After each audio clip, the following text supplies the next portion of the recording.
My boyfriend's mistress knocked on my door and said, "I didn't know about you." The knock on my door at 9:47 p.m. on a Tuesday wasn't gentle. It was the kind of urgent, desperate pounding that made my heart skip before I even looked through the peephole. A woman stood in the hallway, mascara streaked down her cheeks, clutching a crumpled tissue in one hand and what looked like a photo in the other. She was maybe my age, with the kind of effortless blonde waves I'd always envied, wearing a designer coat that probably cost more than my monthly rent. "Can I help you?" I called through the door, my hand hovering over the deadbolt. "Are you Sarah? Sarah-chan?" Her voice cracked on my name. I froze. Nobody knew where I lived except family, close friends, and... Who's asking? "My name is Emma. Emma Rodriguez." She pressed her face closer to the door, and I could see her breath fogging the peephole. "I think... God, I can't believe I'm saying this. I think we're dating the same man." My stomach dropped to somewhere around my ankles. "I'm sorry, what?" "Marcus. Marcus Thompson. 6'2", brown hair, that scar on his left eyebrow from when he was 8 and fell off his bike." She let out a bitter laugh that sounded more like a sob. "Works in commercial real estate, travels to Portland twice a month, has that weird thing about folding his socks in perfect squares." Each detail hit like a physical blow. The scar I'd kissed 100 times. The Portland trips that had started 8 months ago. Those obsessively organized sock drawers I teased him about just last week. I opened the door. Emma looked like I felt gutted. Her expensive coat couldn't hide the way she was practically vibrating with nervous energy, and up close, I could see that the photo in her hand was of her and Marcus. They were at some fancy restaurant, his arm around her shoulders, both of them grinning at the camera. He was wearing the blue button-down I bought him for his birthday in March. "When did you take this?" I whispered. "Last Saturday. Our 18-month anniversary." She looked at me with red-rimmed eyes. "He said he had to work late. Emergency client meeting. Last Saturday." When Marcus had texted me at 7 p.m. saying he was exhausted and going to bed early. When I'd offered to bring him soup and he'd said he didn't want to get me sick, even though he'd seemed perfectly fine that morning. 18 months, I repeated numbly. "We've been together for 2 years. 2 years next month." Emma's face crumpled. "I found your address in his car tonight. Written on a piece of paper with flowers for S and today's date." She gestured helplessly. "There was a receipt from Romano's florist for 2 dozen red roses." 2 dozen, Sarah. "He brought me a dozen tonight, said he was thinking of me all day." I remembered the roses currently sitting in a vase on my kitchen counter. 12 perfect red roses that had made me feel so loved when he'd surprised me with them after work. I'd even posted a photo on Instagram with the caption, "Just because flowers from my favorite human." "I didn't know," Emma continued, her voice breaking. "I swear to you, I had no idea you existed. If I had known." "How did you figure it out?" His phone rang when he was in the shower. The contact name just said S with a heart emoji. When I saw how many messages there were. She shook her head. "I may be naive, but I'm not stupid." I stepped back, gesturing for her to come inside. She hesitated for a moment, then crossed the threshold into my apartment, the same apartment Marcus had helped me move into last year, where he kept a toothbrush and half his wardrobe in my closet. "Coffee?" I asked, because what else do you offer the woman who's been unknowingly sharing your boyfriend for over a year? "Something stronger?" I poured us each a glass of wine, my hands surprisingly steady despite the earthquake happening in my chest. Emma sat on my couch, Marcus's favorite spot, where he'd watched the Super Bowl just 3 weeks ago, and pulled out her phone. "I took screenshots before he got out of the shower," she said, swiping through what looked like dozens of message threads. "I wanted proof I wasn't losing my mind." She handed me the phone, and there it was, months of conversations between Marcus and S. My conversations. Messages about dinner plans, inside jokes, the time I'd sent him a photo of a dog I'd seen at the park that looked exactly like his childhood pet. Seeing my own words reflected back at me through her screen felt like looking into a funhouse mirror. "The Portland trips," I said suddenly. "He told me they started because he landed some big client up there. Devereux Industries." Emma's laugh was hollow. "He told me he was consulting for a startup in Seattle. Said the company was so secretive he had to sign an NDA, couldn't even tell me the name." She took a large gulp of wine. "God, we're idiots." "No, we're not." The words came out fiercer than I expected. "He's been planning this. Look at the details, Emma. The timing, the stories, even the gifts. This isn't some sloppy affair that got out of hand. This is calculated." I got up and grabbed my laptop, opening my Google Calendar. "Show me yours." She pulled up her phone calendar, and we sat side by side, comparing dates like detectives working a case. The pattern was sickeningly clear. Marcus had created a perfect rotation, Sunday through Tuesday with me, Wednesday night travel day, Thursday through Saturday with Emma, Sunday morning travel back. For 18 months, like clockwork. "He never stayed Sunday nights," Emma murmured, staring at the screen. "Said he had early Monday meetings, needed to prep at his place. And he was always exhausted from travel on Wednesdays," I added. I thought I was being supported by giving him space to decompress.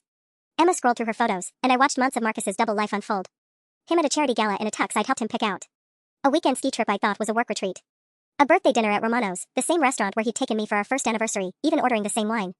"Emma," I said slowly, "what does Marcus do for work?" "Specifically?" "Commercial real estate development. He's a project manager at Hartwell and Associates downtown." My blood turned to ice water. "I'm in marketing at Hartwell and Associates, Emma. I've worked there for 3 years. Marcus isn't an employee, he's never been an employee." The wine glass slipped from her fingers, shattering against my hardwood floor. Neither of us moved to clean it up.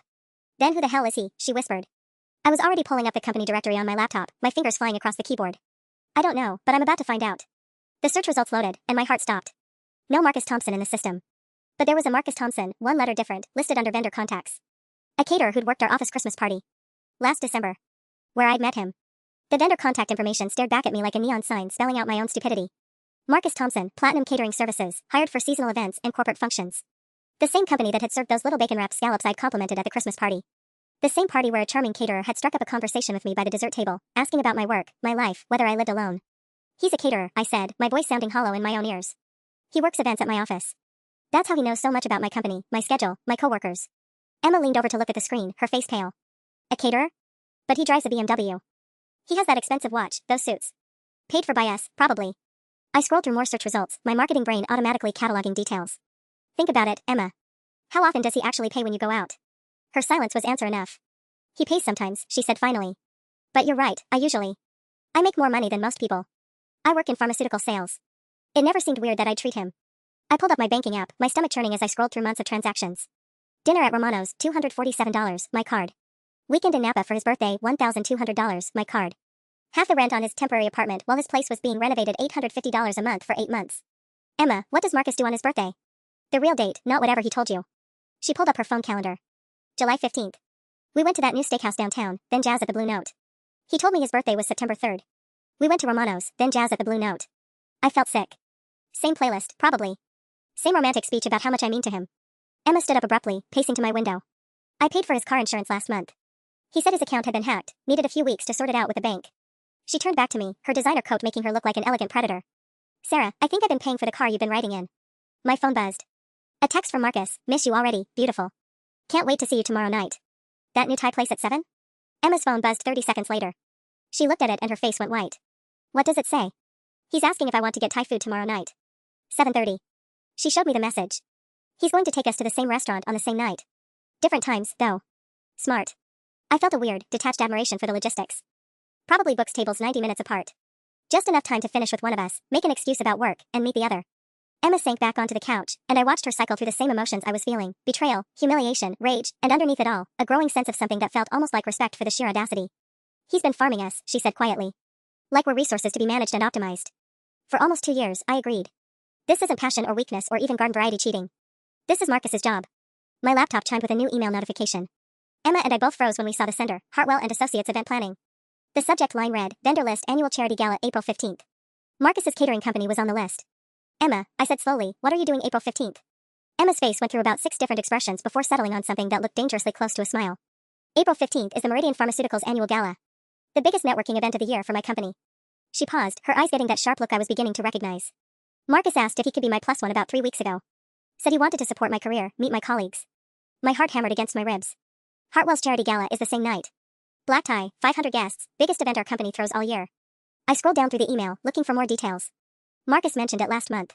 Said he'd love to come with me, that he'd never been to a fancy charity dinner. What time does yours start? I clicked through to the event details. Cocktails at 6, dinner at 7:30, dancing and auction until midnight. Yours? Emma was already pulling up information on her phone. Cocktails at 7, dinner at 8:15. She looked up at me with something that definitely wasn't coincidence written all across her face. The Meridian Gala is at the Grand Ballroom in the Westin downtown. Ours is at the Hilton downtown. I felt my pulse quicken. Emma, those hotels are 6 blocks apart. We stared at each other across my coffee table, the broken wine glass still glittering between us like scattered evidence. He's going to try to hit both events, I said, my voice barely above a whisper. Show up at mine for cocktails and the first part of dinner, make some excuse about work or a family emergency, then head to yours for the main course. That's insane. Even for him, that's Emma stopped mid-sentence, her expression shifting. Actually, no. It's not insane. It's exactly what he's been doing for 18 months, just compressed into one night. I pulled up Google Maps, measuring the distance between the hotels. 8-minute drive without traffic. 4-minute walk if he cuts through Meridian Plaza. He probably has it timed to the minute, Emma said bitterly. Knows exactly how long the cocktail hour runs, when dinner gets served, when he can slip out without anyone noticing. My phone buzzed again. Marcus, actually, change of plans for tomorrow. Rain check on Thai? Something came up with the Portland client. Emma's phone lit up 20 seconds later. Let me guess, I said. He's suddenly free for an earlier dinner tomorrow? She nodded, reading his message aloud. Good news, babe. My meeting got moved. Want to bump dinner up to 6:30? I'm craving that pad thai. He's consolidating, I realized. Testing new timing to see if he can make the gala logistics work. Emma set down her phone and looked at me with an expression I couldn't quite read. Sarah, I need to ask you something, and I need you to be honest. Okay. What do you want to happen to him? The question hung in the air between us like a challenge. I thought about the roses on my kitchen counter, bought with money I'd probably transferred to his account for some fabricated emergency. I thought about the coworkers who'd gushed about how lucky I was to have found such a devoted boyfriend. I thought about the vacation we'd planned for next month, the one where I was going to pay for everything because his big commission was tied up in escrow. I want him to suffer, I said quietly. Not physically, but I want him to feel as humiliated and powerless as I felt when you knocked on my door tonight. Emma's smile was sharp enough to cut glass. Good. Because I have an idea. Emma leaned forward, her eyes bright with the kind of dangerous energy I'd only seen in movies. What if we both go to the galas with him? What do you mean?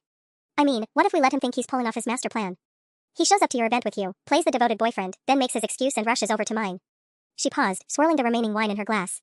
Except this time, we'll be ready for him. I felt a flutter of something that might have been excitement. You want to catch him in the act. I want to destroy him in the act.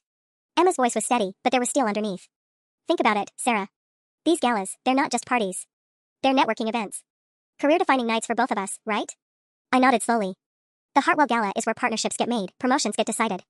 Half the city's business elite will be there. Same with Meridian. CEOs, board members, pharmaceutical executives from across the country. Emma stood up, pacing again. Marcus thinks he's so smart, compartmentalizing us like line items in a budget. But what if we turned the tables? How? She pulled out her phone, fingers flying across the screen. I'm looking at the vendor list for my company's gala. Her face lit up with predatory satisfaction. Platinum Catering Services is handling our event too. My stomach dropped. He'll be working both parties? Not just attending as our dates, he'll be there in a professional capacity too. Emma showed me her screen. Which means he has access to both venues, knows the layouts, the timing, probably even has backup clothes stashed somewhere. I grabbed my laptop and pulled up the Hartwell event details again. Staff entrance times, setup schedules, break rotations. The pieces clicked into place. Emma, he's not just planning to attend both galas. He's working both of them. Gets paid to case the joint, then shows up as our arm candy for the social benefits. Emma's laugh was bitter. God, he really is treating this like a business. My phone rang. Marcus's name flashed on the screen, and Emma and I both froze. Answer it, she whispered. Act normal. I swiped to accept the call. Hey, babe. Hey, beautiful. I know it's late, but I just got back from dinner with the Portland clients and I couldn't stop thinking about you. His voice was warm, intimate, the same tone that used to make my heart skip. Now it made my skin crawl. That's sweet, I managed. How did it go? Really well, actually. They're talking about extending the contract through next year. I could hear the smile in his voice. Which reminds me, I got the details for your work thing on the 15th. Black tie, right? I picked up a new tux today. Want to match it to your dress? Emma was making frantic hand gestures. She grabbed a piece of paper and scribbled something, holding it up, asked about his schedule that day. That's so thoughtful, I said, trying to keep my voice light. What time do you think you'll be able to get ready? I know you mentioned having to work that day. A pause. Just long enough to be noticeable. Yeah, I've got an event that afternoon, but it should wrap up by 5. Plenty of time to get changed and pick you up by 6:30. Emma's eyes went wide. She scribbled another note. His afternoon event is set up for my gala. Perfect, I said. I can't wait to show you off to my colleagues. Same here, babe. You're going to be the most beautiful woman there. Another pause. Listen, I should probably get some sleep. Early morning tomorrow. Of course. Sweet dreams. Love you, Sarah. The words hit like a physical blow, but I forced myself to say them back. Love you too. After I hung up, Emma and I sat in silence for a long moment. He's going to work set up for my event, go home and change, pick you up for cocktails at yours, make some excuse during dinner, then show up at mine as my date for the main course, Emma said finally. While getting paid by both our companies for the privilege. Emma's smile was absolutely feral. Sarah, I think it's time Marcus learned what happens when you try to play two women who are smarter than you are. I stared at Emma, my mind racing. What exactly are you proposing? I'm proposing we give Marcus exactly what he wants, access to both events, both of us on his arm, the perfect setup for his con. Emma's eyes glittered with malicious intent. And then we burn his entire operation to the ground in front of everyone who matters in this city. She pulled out a small notebook from her purse, the expensive kind with cream-colored paper and a leather cover, and started sketching what looked suspiciously like a battle plan. Timeline first, she said, her pharmaceutical sales training clearly kicking in. Your event starts at 6 with cocktails. He'll show up with you, work the room, probably introduce himself to your boss using some fake job title. I nodded, remembering how smoothly he charmed my colleagues at the company Christmas party. He'll stay through the first course, maybe until 8:15 or 8:30. Which gives him just enough time to get to the West End, change if needed, and meet me for the 7 o'clock cocktail hour at my event. Emma tapped her pen against her lips. He'll apologize for being late, say traffic was horrible, then settle in for what he thinks will be the profitable part of his evening. Profitable? Emma's cheeks flushed slightly. The Meridian Gala isn't just a networking event, Sarah.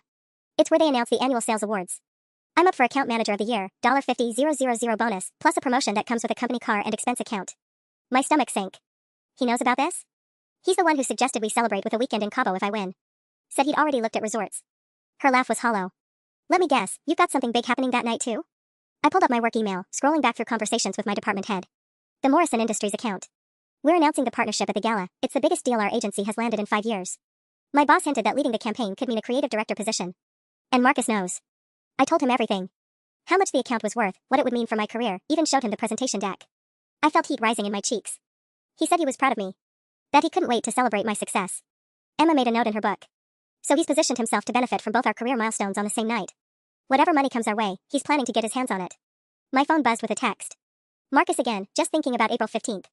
Maybe we should book that wine country trip we talked about? I found this amazing place in Sonoma, but we'd need to reserve soon. I showed Emma the message. How much do you want to bet he sent you something similar? She was already checking her phone. Not wine country. A resort in Turks and Caicos. To celebrate your big night properly, quote unquote. She looked up at me. Sarah, what if we've been thinking about this wrong? What do you mean? We've been focused on the galas, on catching him in the act of juggling us both. But what if that's not the endgame? Emma's voice dropped. What if April 15th isn't about maintaining his double life? What if it's about cashing out? The thought hit me like ice water. You think he's planning to disappear? Think about it. He gets both of us to these career-defining events, helps us celebrate our successes, convinces us to book expensive trips to celebrate, trips that would require us to transfer money, give him access to accounts, maybe even put deposits on credit cards. Emma's pen moved rapidly across the page. Then he vanishes, leaving us both financially drained and professionally humiliated. I grabbed my laptop and started pulling up financial records with shaking fingers. Emma, 3 months ago he asked me to co-sign for a business loan. Said Platinum Catering had a chance to expand but his credit was tied up in some investment. Did you do it? I was going to, but my bank required additional documentation that he said he'd provide. I scrolled through my email. He kept stalling, said the paperwork was complicated. I figured we'd deal with it after the Morrison account came through. Emma's face had gone pale. He asked me to invest in a restaurant. Said he had connections in the industry, that it was a sure thing but the window was closing fast. She pulled out her phone, fingers flying. I transferred $15,000 to an escrow account last week as a good faith deposit. We stared at each other across my coffee table, the broken wine glass between us suddenly looking less like an accident and more like a prophecy. Emma, I said slowly, I don't think we're just planning to humiliate a cheating boyfriend. I think we're planning to catch a professional con artist. The words hung in the air between us like a death sentence. Professional con artist. I kept repeating it in my head, trying to make it feel real. Marcus, who knew how I liked my coffee and remembered to record my favorite shows, who'd held me when my mom was in the hospital last year, Marcus was a criminal. We need to call the police, I said, reaching for my phone. Wait. Emma grabbed my wrist. And tell them what? That our mutual boyfriend asked us for money? That he lied about his job? Sarah, we don't have proof of actual fraud yet. The escrow account could be legitimate for all we know. And your loan documents might be real too. Emma's voice was steady, but I could see the panic in her eyes. Right now, all we have is a cheating boyfriend with expensive taste and flexible morals. I pulled up Marcus's contact info on my phone, staring at the number I'd called 1,000 times. So what are you suggesting? That we just let him disappear with your $15,000? I'm suggesting we get evidence first. Emma flipped to a fresh page in her notebook. Real evidence that proves intent to defraud. Because if we're right about April 15th being his exit strategy, we've got 3 weeks to build a case. My laptop chimed with another email from Hartwell's event planning team. Vendor coordination meeting tomorrow at 2 p.m. for all gala suppliers, I read aloud. Mandatory attendance for final headcount and logistics review. Emma leaned over to look at the screen. He'll be there? If Platinum Catering is handling the event, yeah. An idea started forming in my mind, dangerous and probably stupid. Emma, I could go to that meeting. What? Why? Because I'm Hartwell staff.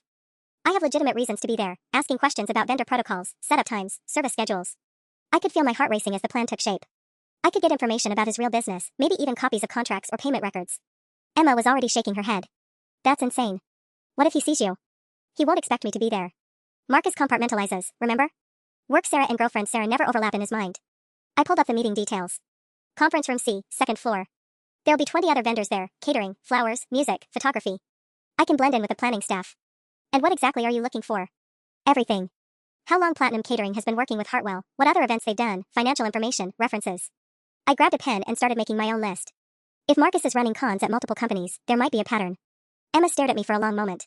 You're actually serious about this? Deadly serious. I met her eyes. Emma, if we're right, you and I aren't his only victims. A guy this organized, this systematic? He's done this before. She was quiet for several heartbeats, then slowly nodded. Okay. But you're not doing this alone. She pulled out her phone and started typing rapidly. I'm calling in sick tomorrow. Food poisoning, very convincing, impossible to disprove. Emma, you don't have to. Yes, I do. Because while you're playing detective at Hartwell, I'm going to pay a visit to that escrow company. Her smile was sharp. Pharmaceutical sales teaches you a lot about due diligence, Sarah. I know how to ask the right questions, how to verify credentials, how to spot fake documentation. I felt a flutter of something that might have been hope. You think the restaurant investment is bogus? I think Marcus has been very careful not to give us anything we can trace back to him personally. But escrow companies keep detailed records, and they're regulated by the state.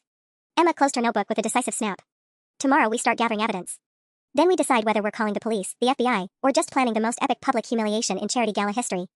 My phone buzzed. Another text from Marcus, sweet dreams, beautiful. Tomorrow's going to be a great day. Emma glanced at the message and her expression hardened. No, Marcus, she said quietly. Tomorrow's going to be the beginning of the end. The Hartwell vendor meeting was everything I'd hoped for and absolutely nothing I was prepared for. I arrived at 1:45 p.m., clipboard in hand, wearing my most professional blazer and the kind of confident smile that had gotten me through 3 years of client presentations. The second-floor conference room buzzed with controlled chaos, florists arguing about centerpiece heights, photographers mapping lighting angles, and caterers huddled over service schedules. Marcus stood near the back wall, completely transformed. Gone was the casual, charming boyfriend who brought me roses just 2 days ago. This version wore a crisp black polo with platinum catering services embroidered on the chest, his hair styled differently, his entire posture screaming competent professional. He was deep in conversation with our events coordinator, Melissa, nodding seriously as she gestured at a floor plan. I positioned myself behind a cluster of floral arrangers, close enough to hear but hidden by an elaborate discussion about orchid varieties versus roses. Impressed with how smoothly your team handled the Brookstone Foundation event last month, Melissa was saying. Mr. Peterson specifically requested you for tonight's pre-gala reception at his home. My blood turned to ice. Randall Peterson was Hartwell's biggest client, the Morrison Industries account I'd been working on for months. There was no pre-gala reception at his home. At least, none that I knew about. We're honored by Mr. Peterson's confidence, Marcus replied smoothly. The intimate setting will allow for much more personalized service than these larger events. Absolutely. And the guest list you requested, I have it right here. Melissa handed him a folder. 43 attendees, including dietary restrictions and contact information. Marcus accepted the folder like it was perfectly normal for caterers to need personal contact information for intimate dinner parties. This is perfect.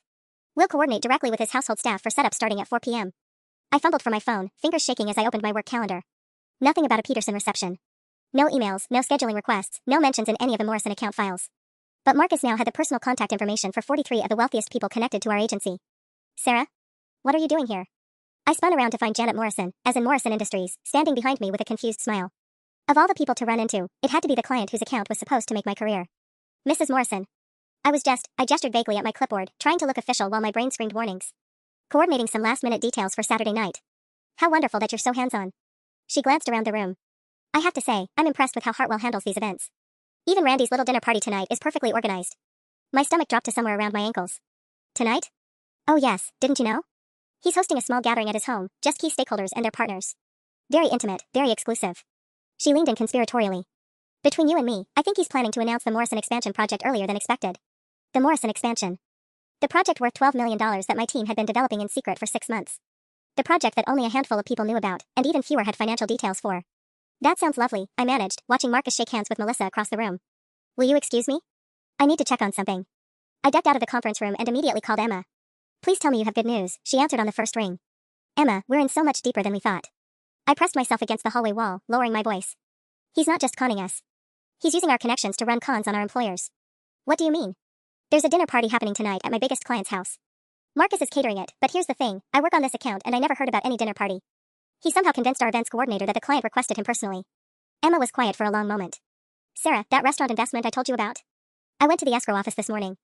And? The address Marcus gave me doesn't exist. The company name is registered to a P.O. box that was opened 3 weeks ago. Her voice was tight with controlled anger. But that's not the worst part. I slumped against the wall. There's worse? I asked them to run the account number Marcus gave me for the deposit. Sarah, there have been 11 other transfers into that account in the past 6 months. Amounts ranging from $8,000 to $37,000. 11 other people. 11 other victims who trusted Marcus enough to hand over their money for fake investments, fake business loans, fake opportunities that existed only on paper and in his carefully constructed lies.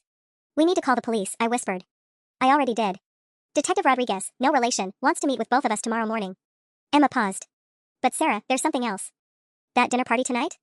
I think it's his grand finale. What do you mean? Think about it. Private event, exclusive guest list, direct access to your company's wealthiest clients 3 days before the charity gala. He's not just gathering information anymore. Emma's voice was deadly serious. He's positioning himself for the biggest score of his career. The pre-gala reception at Randall Peterson's estate was supposed to be elegant and intimate. What I found when I arrived, uninvited and terrified, was Marcus in his element, working a room full of Hartwell's most valuable clients like he'd been born to it. I parked 3 blocks away and walked through Peterson's neighborhood, my heart hammering against my ribs with every step. The sprawling Tudor mansion blazed with warm light, and through the floor-to-ceiling windows I could see exactly what Emma had predicted. Marcus wasn't just catering this event. He was networking. I crouched behind a perfectly manicured hedge, feeling ridiculous and desperate in equal measure, watching Marcus charm Janet Morrison while balancing a silver tray of champagne flutes. He'd changed clothes again, now wearing an expensive-looking suit that definitely wasn't standard catering attire. As I watched, he handed Mrs. Morrison a business card, then leaned in to say something that made her laugh and nod enthusiastically. My phone vibrated with a text.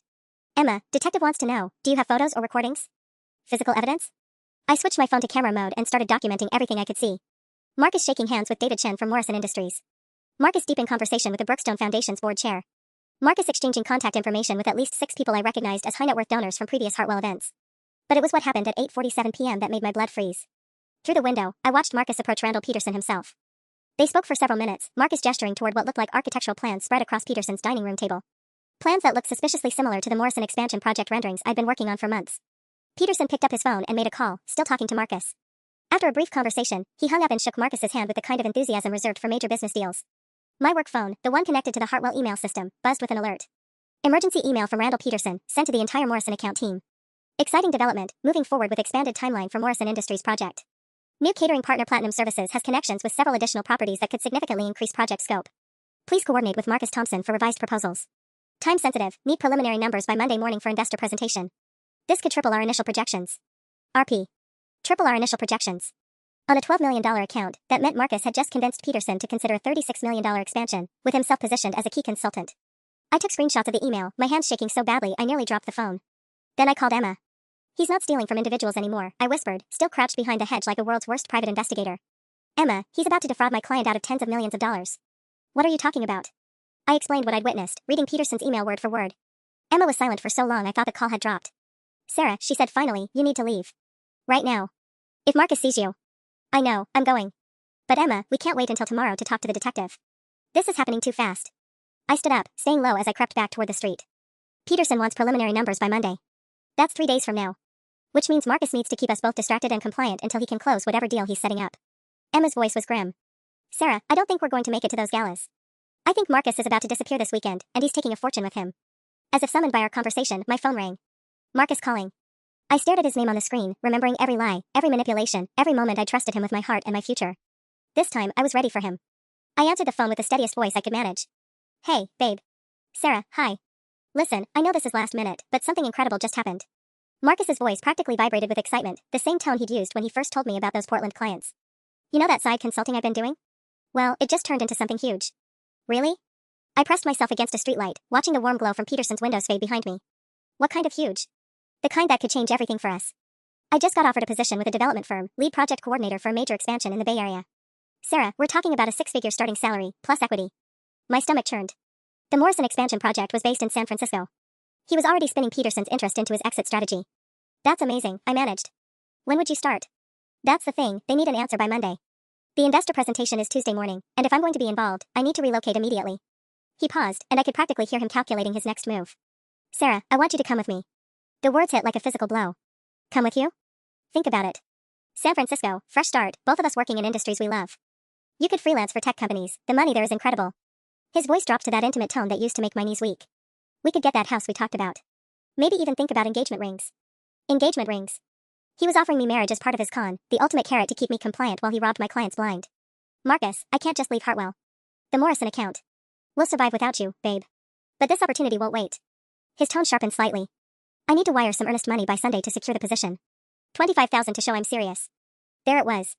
$25,000, probably meant to come from my savings, the same account I'd been building up in case the Morrison promotion came through. $25,000 is a lot of money, I said carefully.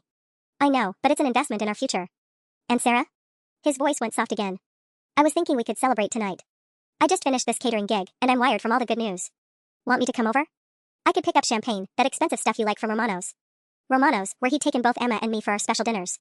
Where he'd probably taken all his marks when he needed them to feel cherished and special. Actually, I'm pretty tired, I said.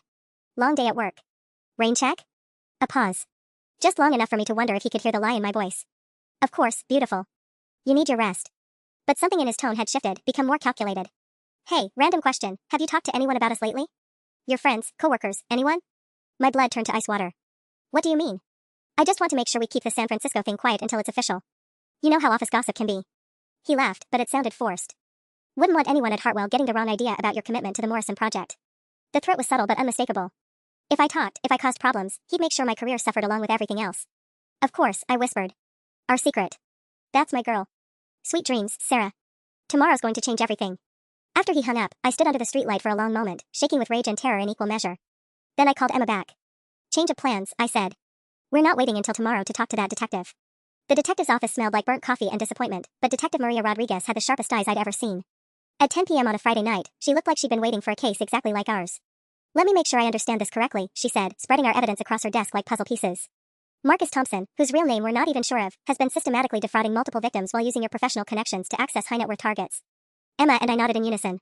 We'd spent the last 2 hours walking Detective Rodriguez through everything, the fake Portland business trips, the coordinated galas, the escrow account with 11 other victims, and now the Peterson situation that could potentially involve tens of millions in fraud. The problem, Detective Rodriguez continued, is that most of what you've described falls into a legal gray area. Lying about traveling for work isn't a crime. Even asking for investment money isn't fraud unless we can prove intent to deceive from the beginning. What about the fake catering business? I asked. He's not really employed by Platinum Catering Services. Actually, he is. She pulled up something on her computer screen. I ran the business registration while you were talking. Platinum Catering Services is a legitimate LLC, registered 18 months ago with Marcus Thompson as the sole proprietor. Emma's face went pale. 18 months.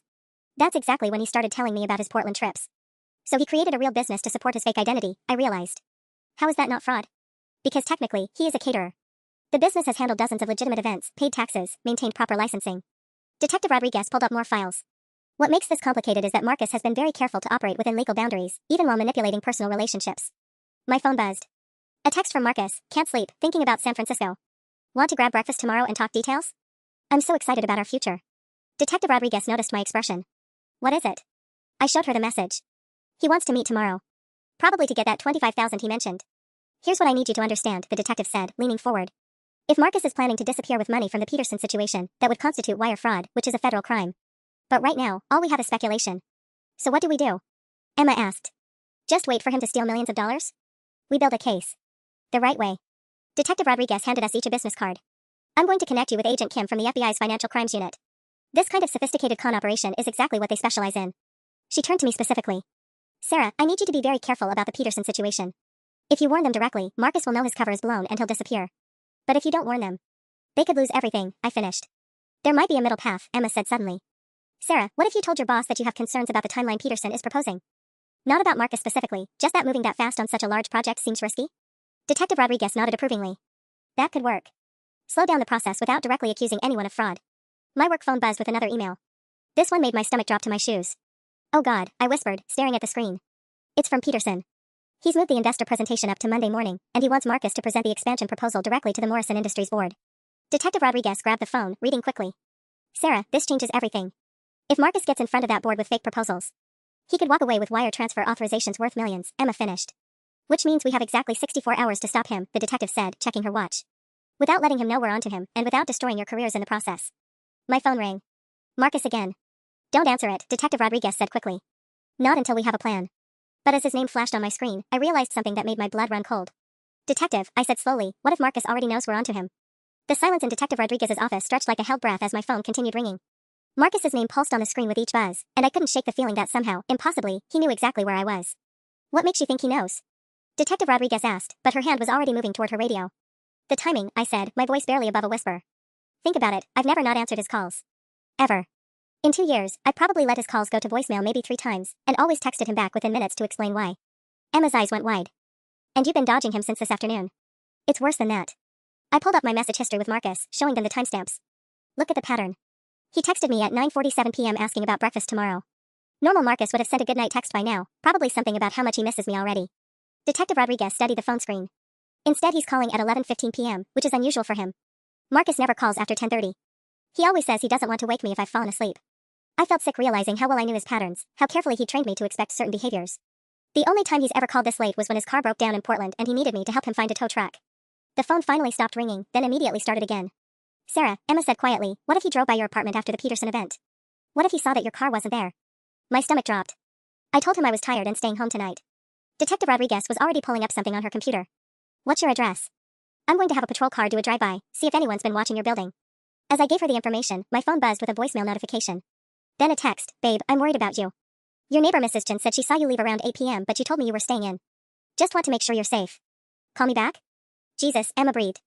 He's talking to your neighbors? Mrs. Chen loves Marcus, I said numbly. He always brings her groceries when she's been sick, helped her set up her new TV last month. She probably told him everything, when I left, what direction I walked, whether I looked upset. Detective Rodriguez stood up abruptly. We need to assume your cover is blown. Both of you. She turned to Emma. Did you tell anyone you were coming here tonight? No, but Emma's face went pale. Oh God. My building has a concierge. Marcus has visited dozens of times, always charms the front desk staff. If he called asking about me. My phone rang again, but this time it wasn't Marcus. The caller ID showed Hartwell Security. That's my office, I told Detective Rodriguez. They only call employees after hours for emergencies. Answer it, she said. But put it on speaker. I swiped to accept. Hello? Ms. Chen? This is David from Hartwell Night Security. I'm calling because we've had an incident involving the Morrison Industries files. My blood turned to ice. What kind of incident? Someone accessed the digital project folders remotely at 10:47 p.m. tonight, downloaded several confidential documents including financial projections and architectural plans. The access came from an authorized vendor account, but the timing seems unusual. I met Detective Rodriguez's eyes across the desk. Which vendor account? Platinum Catering Services. The system shows they needed updated headcount information for Monday's Peterson presentation, but downloading architectural files seems outside normal catering scope. Marcus had used his legitimate vendor access to steal the actual Morrison Industries expansion plans. Not only did he know we were onto him, he was accelerating his timeline. David, I need you to revoke that vendor access immediately, I said. And please call Mr. Peterson's office first thing Monday morning. Tell them there are security concerns about Monday's presentation that need to be addressed. Will do, Ms. Chen. Should I file an incident report? Yes, and copy Detective Maria Rodriguez with the Metro Fraud Division. I'll send you her contact information. After I hung up, Detective Rodriguez was already on her radio calling for backup units to monitor both our apartments. Here's where we stand, she said grimly. Marcus knows you're investigating him, he's stolen confidential business documents, and he's accelerating whatever con he's planning to run on Peterson and Morrison Industries. Emma grabbed my arm. Sarah, those galas are tomorrow night. What? I checked my phone, realizing I'd completely lost track of what day it was. Saturday. The charity galas are Saturday. Which means if Marcus is planning to disappear, he's going to do it after collecting whatever money he can get from both events. Detective Rodriguez pulled up a calendar on her computer. Peterson's investor presentation is Monday morning, but if Marcus can convince either of you to wire him money tomorrow night. The $25,000 for the San Francisco job, I realized. And whatever Emma might give him if he spins some story about needing quick cash for the fake restaurant investment. My phone buzzed with another text from Marcus. Sarah, I drove by your place to check on you. Your car's not there and now I'm really worried. I'm going to wait outside until you get home, just to make sure you're okay. Call me as soon as you get this. Detective Rodriguez read the message and immediately got back on her radio. Unit 47, I need you at Sarah Chen's apartment building immediately. Possible stalking situation in progress. Emma's phone started ringing. Marcus calling her too. Don't answer, Detective Rodriguez ordered. But Sarah, I need to ask you something important. How much money do you have in accounts that Marcus knows about? I did quick mental math, my heart sinking with each number. Checking account has about 8,000. Savings has 32,000, most of it set aside for a down payment on a condo. I paused, remembering other financial information I'd shared. He also knows about my 401k, my investment account, even my emergency credit cards. Emma? Savings account with 47,000. He knows about the pharmaceutical company stock options that vest next month, another 60,000. Emma's voice was hollow. If he's planning to disappear, he's not just stealing from Peterson and Morrison. He's planning to clean out everything we have first. Detective Rodriguez looked at both of us with something that might have been sympathy. Ladies, I think Marcus's timeline just moved up. If he's outside Sarah's apartment right now, demanding to know where she is, he's not waiting until Monday to make his move. My phone rang again. This time, the caller ID made my heart stop completely. It's my mom, I whispered, staring at the screen. Marcus is the only person outside my family who has her number. I answered my mom's call with trembling fingers, Detective Rodriguez leaning forward to listen. Sarah, honey, I just got the strangest call from Marcus. Mom's voice was concerned but calm. He said you'd been in a car accident and were at Memorial Hospital, but when I called the hospital, they said they had no record of you. My vision went dark around the edges. Mom, I'm fine. I haven't been in any accident. That's what I figured when the hospital couldn't find you. But Sarah, he knew things, about your father's surgery next week, about the contractor coming to fix our roof on Tuesday. How would he know those details if something wasn't wrong? Because I told him everything, shared every detail of my family's life like breadcrumbs leading him straight to the people I loved most. Detective Rodriguez was already writing notes, her expression grim. She held up a piece of paper, asked if he wanted her to call anyone else. Mom, did Marcus ask you to call anyone? Dad, or my brother, or... He wanted me to call your work, tell them you'd be out Monday for the family emergency. Said you were too shaken up to think clearly. Her voice sharpened with the protective instinct that had gotten me through 28 years of life. Sarah Elizabeth Chen, what is going on? Detective Rodriguez shook her head frantically, no details over the phone. Mom, I can't explain everything right now, but Marcus and I are having problems. Serious problems. I need you and Dad to not answer any more calls from him, okay? What kind of problems? Honey, you're scaring me. Emma's phone lit up with an incoming call. Not Marcus this time, the contact name read Mom Rodriguez. He's calling my mother too, Emma whispered, showing us the screen. Detective Rodriguez grabbed her radio. I need units dispatched to both family addresses immediately. We have a suspect making threatening contact with relatives. My mom was still talking, said he was driving you home from the hospital and wanted to make sure someone could take care of you. He sounded so worried, Sarah. Are you sure you're not hurt? The manipulation was breathtaking in its thoroughness. Marcus had crafted a story that painted him as the caring boyfriend dealing with a crisis, positioning himself as the reliable source of information while making me seem traumatized and unreliable. Mom, I promise I'm not hurt, but I need you to do something for me right now. Pack an overnight bag for you and Dad, and go stay at Aunt Linda's house tonight. Sarah, you're really frightening me now. Detective Rodriguez handed me another note. Tell her police will contact her directly to explain. A police detective is going to call you in the next 10 minutes to explain the situation. Her name is Detective Rodriguez, and she'll give you a badge number to verify. But Mom, please, pack that bag and leave the house until you hear from the police. Emma had answered her mother's call, speaking rapidly in Spanish. From her tone and her mother's increasingly agitated responses, Marcus had told the Rodriguez family a similar story. Esta mintiendo sobre todo, Emma said firmly into the phone. No, Mommy, no le digas nada esa llama otra vez. Detective Rodriguez's radio crackled, Unit 47 reporting from Sarah Chen's apartment building. No sign of suspect vehicle, but building manager reports a man matching description was asking about tenant parking and work schedules approximately 30 minutes ago. My work phone rang. Hartwell Security again. Ms. Chen, we have another problem. Someone just tried to access the building using your employee keycard, but the system shows you're already inside the building. I looked around Detective Rodriguez's office, nowhere near my workplace. David, I'm definitely not in the office. Where did the access attempt happen? Loading dock, which is strange. That's usually only for vendor deliveries and maintenance. A pause. Ms. Chen, the timestamp shows the attempt happened at 11:43 p.m. Who has access to your keycard? Marcus had helped me look for that keycard just 2 weeks ago when I thought I'd lost it. We'd torn my apartment apart before finding it wedged between couch cushions, exactly where he'd probably hidden it after making a copy. David, you need to call building security and the police immediately. Someone is trying to break into Hartwell using stolen credentials. After I hung up, Detective Rodriguez stared at me with something approaching amazement. In the span of 2 hours, your boyfriend has attempted identity theft, corporate espionage, harassment of family members, and breaking and entering. She shook her head. Sarah, Emma, I don't think we're dealing with a small-time con artist anymore. This level of coordination, the multiple pressure points, the systematic approach to destroying your support networks. Emma finished the thought. He's done this before. Successfully.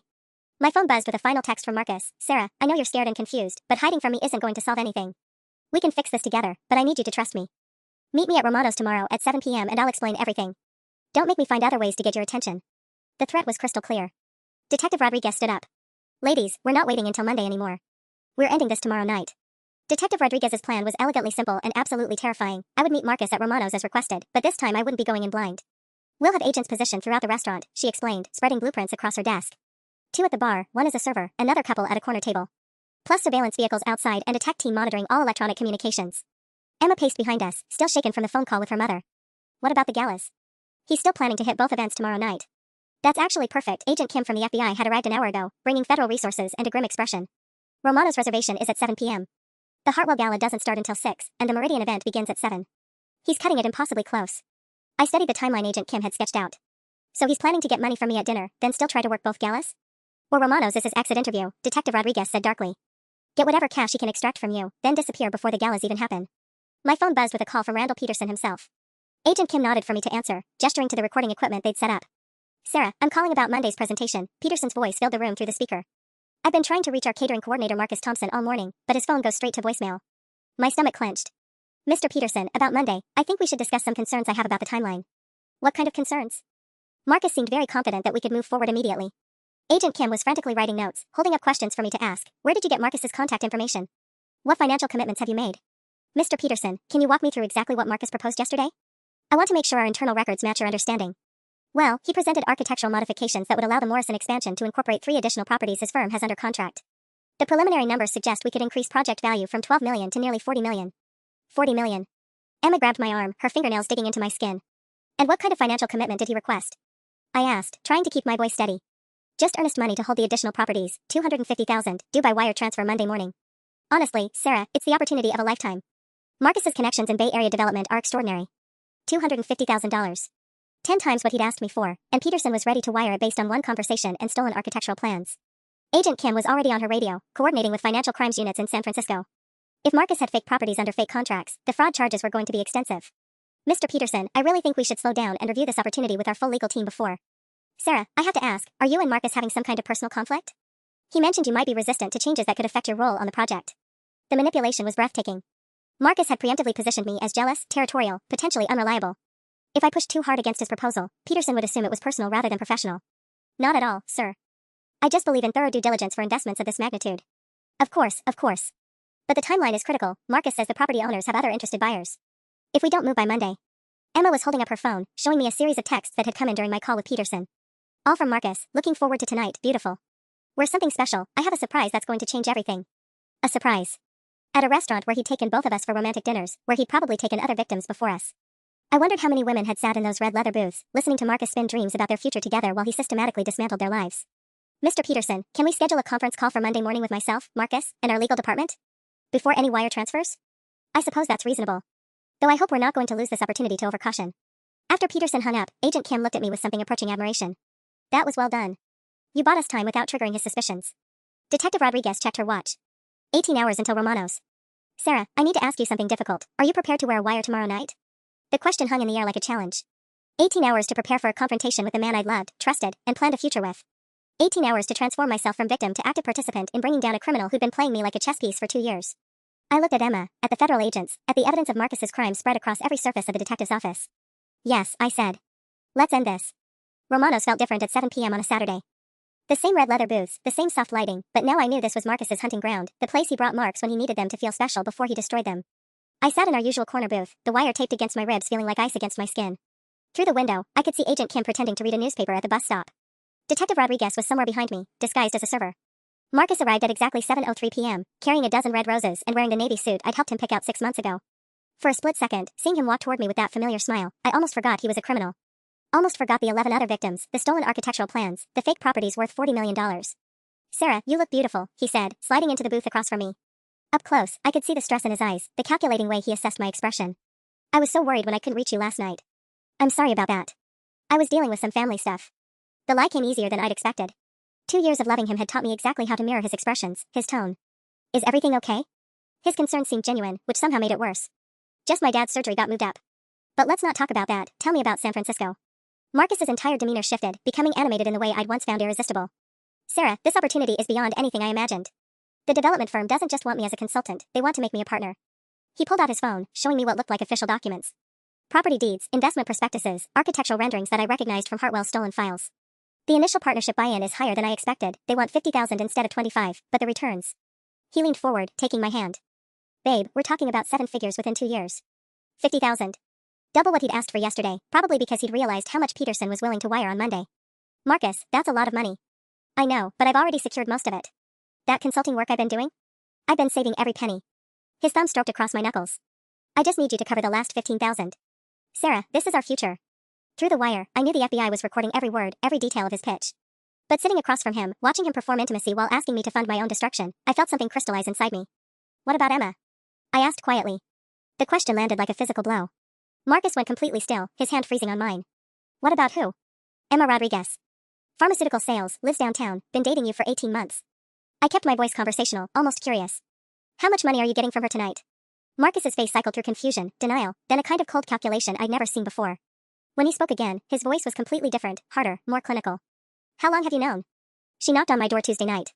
Crying, confused, holding a picture of you two at your 18-month anniversary dinner." I leaned back in the booth. "The same restaurant where we celebrated our 2-year anniversary last month." "Sarah. The same dinner you charged to my credit card both times." Marcus glanced around the restaurant, and I could see him cataloging exits, assessing threats, calculating odds. The charming boyfriend mask had completely disappeared. "What do you want?" he asked. "I want you to tell me who you really are. Not Marcus Thompson the caterer, not Marcus the development consultant. Who are you actually?" He was quiet for a long moment, studying my face. Then he smiled, not the warm, loving expression I'd fallen for, but something sharp and predatory. "Someone who's very good at finding lonely, successful women who mistake financial stability for intelligence." He signaled the waiter for the check. "This has been educational, Sarah, but I think we're done here." "Actually," Detective Rodriguez said, appearing beside our table with her badge visible, "we're just getting started." The restaurant went silent as federal agents emerged from their cover positions. Emma walked through the front door, flanked by 2 more FBI agents, her expression a mixture of satisfaction and lingering hurt. As they read Marcus's rights, his real name was David Chin, no relation, wanted in 4 states for investment fraud, I watched the final performance end. No more charm, no more manipulation, just a man who built his life on exploiting other people's capacity for love. "The Peterson wire transfer was declined this morning," Agent Kim informed me later. "And we've frozen accounts connected to 11 other victims." "Sarah, Emma, you two just helped us shut down a multi-million-dollar fraud operation." Emma and I stood outside Romano's as Marcus, David, was loaded into a federal transport vehicle. 2 years of my life, 18 months of hers, reduced to evidence in a criminal case. "So," Emma said finally, "I guess we're not going to those galas tonight."